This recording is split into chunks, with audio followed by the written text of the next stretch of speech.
Hola, ¿qué tal? Otra vez nos encontramos para continuar con el desarrollo de las funciones que teníamos para ver. Vamos a continuar con funciones racionales. Una función racional es un cociente de polinomios. O sea, no es cualquier función, es un cociente de funciones polinómicas. Las funciones racionales propias son aquellas donde el grado de P es menor que el grado de Q. Recuerden que son polinomios. Siempre vuelvo con estas preguntas, ¿no? O si quiero marcarles algo. O sea, por ejemplo, una función racional no es cualquier función, cociente de funciones arbitrarias. O bien que se pregunten estas funciones que estamos considerando, bueno, a ver qué dominio tienen, para qué valores de X están definidas. Tengan en cuenta acá sí que tanto P como Q son polinomios. Al tener un cociente, tendría que evitar aquellos valores de X donde Q se hace 0. Entonces, en base a eso, pueden pensar cuál es el dominio de estas funciones. Puede que sea todo R o puede que no. Pero bueno, tendrán que ver para eso y analizar si el polinomio Q se anula para algún valor de X real. Bueno, volviendo con qué son estas funciones racionales y cuáles son las que se llaman propias. Bueno, las funciones racionales propias son aquellas donde se cumple esta desigualdad. O sea, el grado de P es menor que el grado de Q. Entonces, una vez que ya tenemos esa terminología, vamos a analizar estos casos particulares que tenemos acá, donde podríamos decir el denominador es de grado 1 y donde el denominador es de grado 2. O sea, ustedes podrán decirme, bueno, no tiene la forma de un cociente de dos polinomios. Bueno, pero uno puede sacar como un denominador, sumar tanto acá como acá y dejarlo expresado como un cociente de polinomios.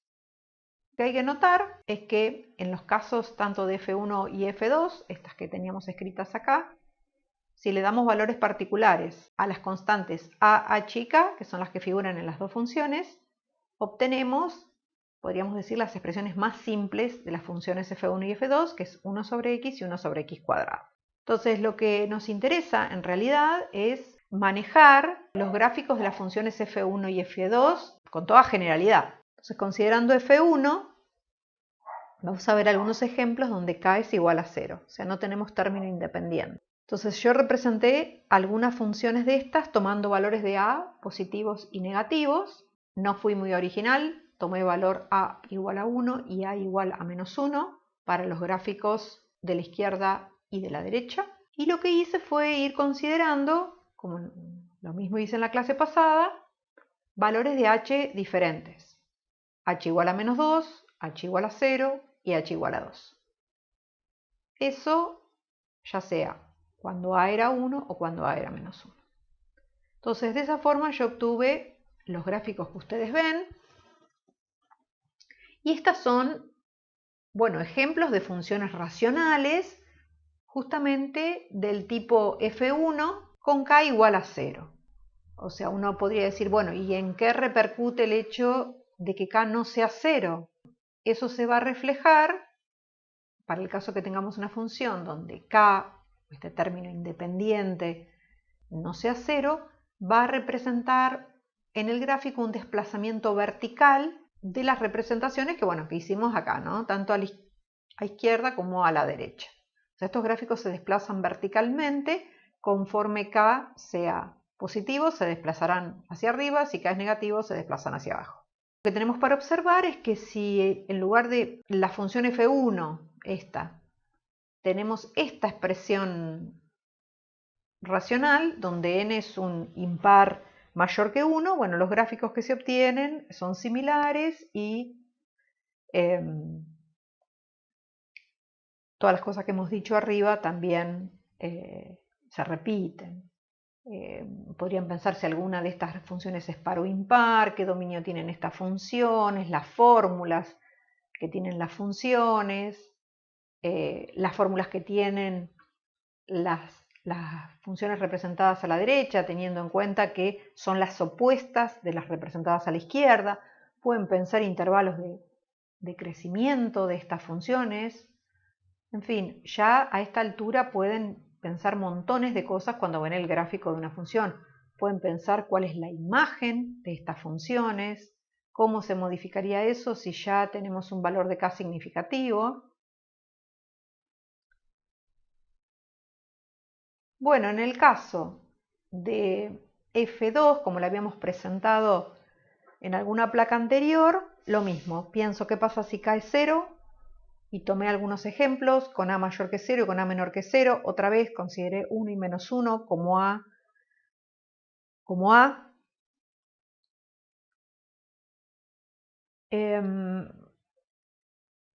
Podemos pensar qué dominio tienen estas funciones. Lo que fui considerando fueron valores de h menos 2, 0 y 2, tanto en los gráficos de la izquierda como en los de la derecha. Otra vez podemos pensar si alguna de estas funciones es par o impar, cuándo crece cada una de estas funciones, cuándo decrece, qué imágenes tienen estas funciones. Bueno, nuevamente acá, si las funciones que consideramos tienen un valor de k que no es 0, esto va a representar un desplazamiento vertical en el gráfico conforme o con la dirección del signo de k.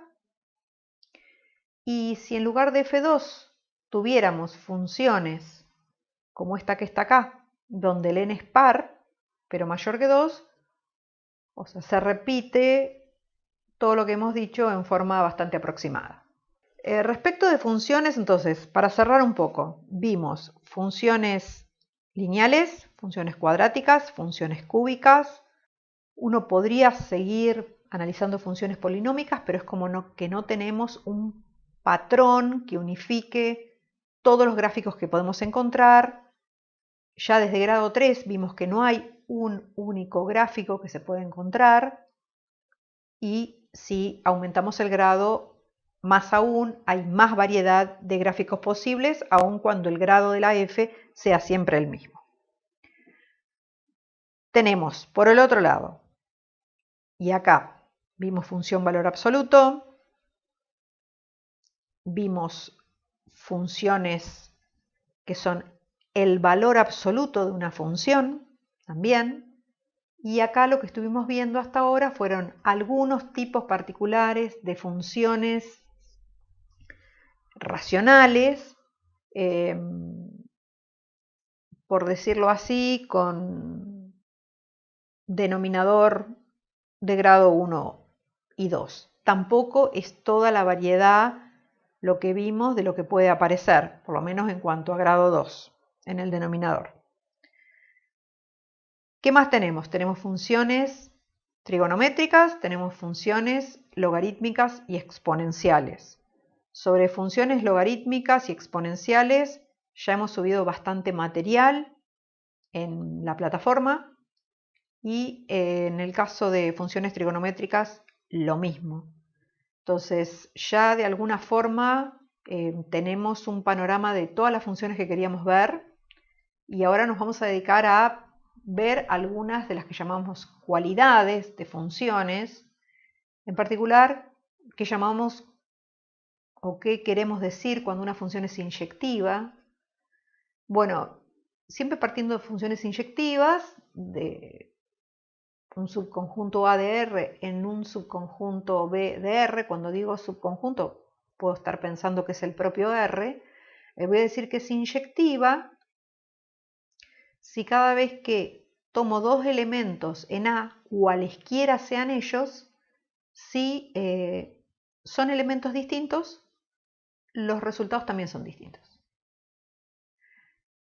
Esa es una definición muy clara de lo que es una función inyectiva. A valores diferentes del dominio, los resultados también tienen que ser diferentes.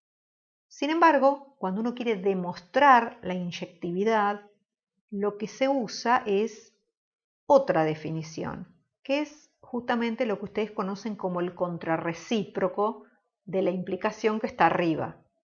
O sea, lo que yo tengo que demostrar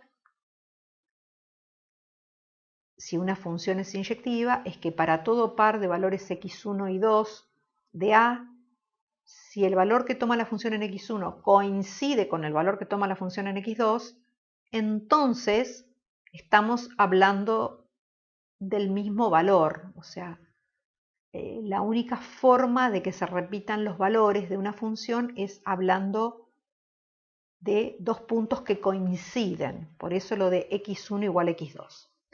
Entonces, bueno, a modo de ejemplo, dos ejemplos básicos, que es el caso de la función cuadrática, f de x igual a x cuadrado, acá la tenemos, y en contraposición, si se quiere, una función cúbica básica, la g de x. Entonces, yo lo que hice fue representar las dos funciones porque quiero mostrarles en el gráfico cómo se puede ver si una función es inyectiva o no es inyectiva. En realidad, lo más notorio es ver que no es inyectiva. O sea, la función cuadrática esta uno dice que no es inyectiva, ¿por qué? Porque yo trazo rectas paralelas al eje de las x y lo que observo es que encuentro dos intersecciones. O sea, si en algún caso uno traza una recta horizontal y corta al gráfico de la función en dos puntos, eso me va a estar diciendo que la función no es inyectiva. Porque fíjense, si uno hace una proyección de ese valor de x sobre justamente el eje y de este otro lado lo mismo, estaríamos notando que hay dos valores de x, en este caso uno positivo y uno negativo, tales que cuando le calculo la función, el resultado coincide. Esto no ocurre cuando uno tiene una función inyectiva, como es en el caso de la g. Yo trazo, fíjense, horizontales y siempre lo que encuentro es una intersección. O sea, en ningún caso me encuentro con dos intersecciones. Entonces, como conclusión de lo que estamos viendo acá, digo así, trazando rectas horizontales en el gráfico de una función, podemos analizar su inyectividad, como de la manera que les estuve comentando. Otros dos conceptos para ver cuándo una función es sobreyectiva, cuándo una función es biyectiva. El caso de la sobreyectividad, uno dice, bueno, tengo una función de a en b, f es sobreyectiva, si la imagen de la función coincide con el codominio, lo que está dado como codominio. A modo de ejemplo, otra vez, las mismas funciones que antes, la f y la g, la función cuadrática, para ver si es sobreyectiva o no, tengo que analizar la imagen. La imagen de una función cuadrática, no podemos tener dudas, es el conjunto de los reales positivos y el cero. Lo represento como el intervalo 0 más infinito cerrado en 0. Como ese conjunto, la semirrecta 0 más infinito, no coincide con el codominio de la función, bueno, uno puede hacer esta afirmación, que la f no es sobreyectiva.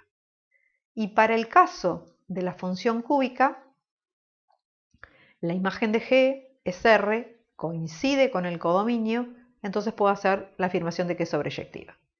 Entonces, de la misma manera que hicimos con inyectividad, podemos observar lo siguiente. Para analizar esta cualidad, y me refiero a la sobreyectividad, hay que ejercitarse en la determinación de la imagen de una función. Para concluir con estas cualidades, una función es biyectiva si es inyectiva y sobreyectiva. Entonces, para empezar a hilar un poco más fino, hago esta afirmación. Toda función f admite una restricción de su dominio que la vuelve inyectiva. Cuando digo restricción de su dominio, estoy pensando en tomar una parte del dominio original y decir, bueno, si a la función que tenía la tomo con ese dominio, entonces resulta inyectiva.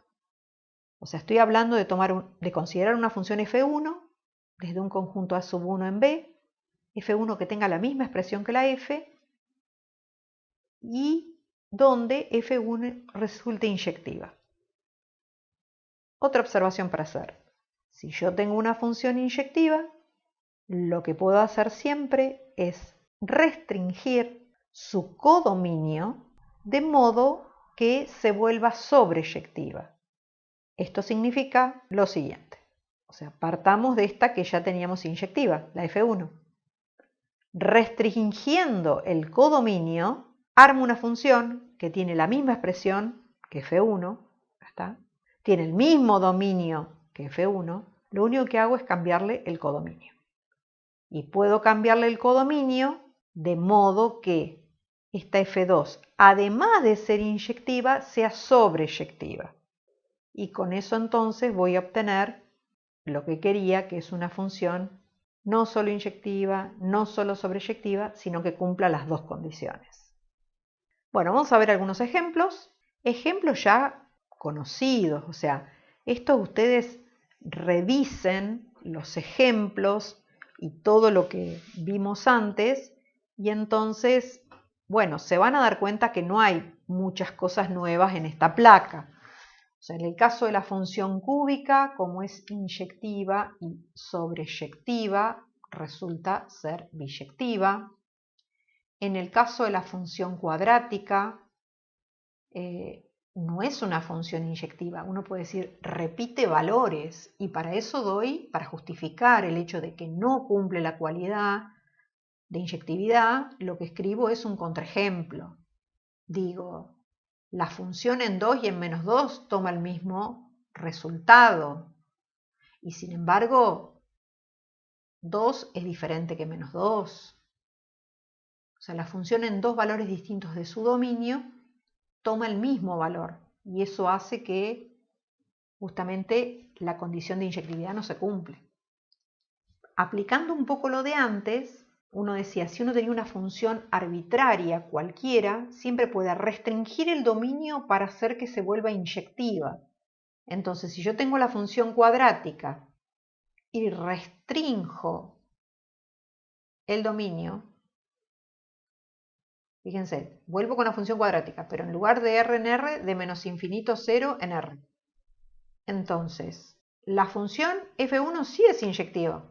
Prueben de representar esta función. Es media parábola, pero no es sobreyectiva. ¿Por qué? Porque si uno piensa en la imagen de f1, es el conjunto 0 más infinito, que está contenido propiamente en R. Para que fuera sobreyectiva debería ser la imagen todo R. Ahora bien, siguiendo con este mismo análisis, en la placa anterior decía toda función inyectiva se puede volver sobreyectiva. ¿Cómo hago? Entonces, sobre el esquema de la función f1, voy a dejar el dominio como está. Lo que voy a hacer es, podríamos decir, una corrección en el codominio. Voy a cambiar este conjunto y voy a reemplazarlo por algo que me convenga para que esta nueva función cumpla las dos condiciones. Inyectiva ya va a ser. Bueno, lo que me falta es que sea sobreyectiva. Entonces lo que uno hace es reemplazar justamente el conjunto R por la imagen que ya habíamos determinado de la función f1. Y de esta forma, fíjense, con el dominio de f1 y ahora como codominio la imagen que habíamos hallado recién, definiendo siempre la función cuadrática, bueno, esta función, así como está planteada, es inyectiva y sobreyectiva, y por lo tanto hemos alcanzado o definido a partir de la f original, que no era ni inyectiva ni sobreyectiva, con dos correcciones logramos hacer que sea inyectiva y sobreyectiva. Y bueno, el ejemplo 5 es un poquito más elaborado, simplemente porque bueno, la función no es tan elemental como una función cuadrática, es una función con valor absoluto, de las que ya vimos en la presentación pasada. Bueno, la función valor absoluto ustedes saben que tiene la forma como si fuera una b, es una función que ya uno imaginándosela en la cabeza no es inyectiva, es una función que repite valores y también uno se da cuenta que la función es sobreyectiva. O sea, el vértice de la función valor absoluto, si se fijan en las placas cuando la vimos, lo que era determinante, ese valor de k del término independiente para establecer cuál era la imagen. Bueno, esta función tampoco es sobreyectiva. Y bueno, que no es inyectiva, otra vez, para mostrarlo doy un contraejemplo. Ustedes pueden ir después revisando todo. Y en el caso de la imagen de esta función, va desde -3 a más infinito. O sea que tampoco es sobreyectiva. Entonces lo que hacemos en B y en C es hacer los mismos pasos que hicimos en los ejemplos que cuando tomamos la función cuadrática. Yo acá les pido en 5A y en 5B que la representen a la función h y h1. No es lo mismo cuando tomo a h con dominio R o considerar h1 que tiene la misma expresión de h pero con dominio 2 más infinito. Me queda una de las semirrectas de la B. O sea, en el caso de h, el gráfico está formado por dos semirrectas que me determinan esa letra B. Bueno, en este caso la h1 es, si la represento, el gráfico va a estar formado solamente por una semirrecta, que parte del vértice de la función a valor absoluto h, que es -2 menos 3. Bueno, el caso es que h1, con la restricción que se hizo del dominio, acá 2 más infinito, o sea, arrancamos con R, ahora tenemos 2 más infinito. Esta función sí es inyectiva. Es inyectiva, pero no es sobreyectiva. ¿Por qué? Bueno, porque la imagen de h1, al igual que la imagen de h, es -3 más infinito. Entonces, si necesito llegar a una expresión de h, pero con un dominio y un codominio que la hagan biyectiva, hago estos dos pasos porque me parece que es de la manera más clara para mostrarlo. H1 era inyectiva, pero no sobreyectiva. ¿Qué tengo que hacer ahora si quiero llegar a mi función biyectiva con la misma expresión que tenemos en A, B y C? Bueno, lo que tengo que hacer es corregir, modificar el codominio y en lugar entonces de escribir R, voy a escribir la imagen de H1. Entonces ese fue el conjunto que escribí acá. Y bueno, razonando como antes, uno llega al hecho, a ver que h2, esta última función que definimos, es biyectiva. Bueno, entonces con esto terminamos esta nueva clase. Y bueno, para los temas que aparecen en el práctico 1, lo único que me va a estar faltando es darles operaciones con funciones. Operaciones con funciones, eso incluye las operaciones elementales, suma, resta, producto y cociente, y también la composición. Y junto con la composición, lo que vamos a ver es función inversa. Así que en la próxima grabación, yo los temas que corresponden al trabajo práctico número 1 ya los voy a estar terminando.